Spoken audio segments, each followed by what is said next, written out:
ലൂക്കോസിൻ്റെ സുവിശേഷം 1-ാം അധ്യായത്തിൻ്റെ 37-ാമത്തെ വാക്യം ഇങ്ങനെ പറയുന്നു: ദൈവത്തിന് ഒരു കാര്യവും അസാധ്യമല്ലല്ലോ.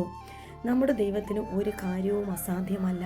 അസാധ്യങ്ങളെ സാധ്യമാക്കുന്ന സർവശക്തനാണ് നമ്മുടെ കർത്താവ്. ദൂതൻ മറിയയുടെ അടുക്കൽ വന്നിട്ട് പറയുകയാണ്. അതിൻ്റെ 35-ാമത്തെ വാക്യം പറയുന്നു: പരിശുദ്ധാത്മാവ് നിൻ്റെ മേൽ വരും, അത്യുന്നതൻ്റെ ശക്തി നിൻ്റെ മേൽ നിഴലിടും. അത്യുന്നതൻ്റെ ശക്തി നിൻ്റെ മേൽ നിഴലിടണമെങ്കിൽ നീ അത്യുന്നതൻ്റെ മറവിൽ വസിക്കണം.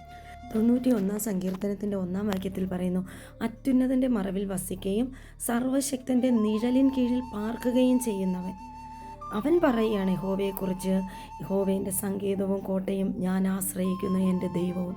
അന്നേരം അത്യുന്നതൻ്റെ മറവിൽ വസിച്ച് ആ സർവശക്തൻ്റെ നിഴലിൻ കീഴിൽ പാർക്കുന്ന ഒരുവന് മാത്രമേ പ്രതിസന്ധിയുടെ ഘട്ടത്തിൽ പറയാൻ കഴിയൂ: എൻ്റെ ദൈവം എൻ്റെ സങ്കേതമാണ്, അവൻ എൻ്റെ കോട്ടയാണ്, ഞാൻ ആശ്രയിക്കുന്ന എൻ്റെ ദൈവമാണ്.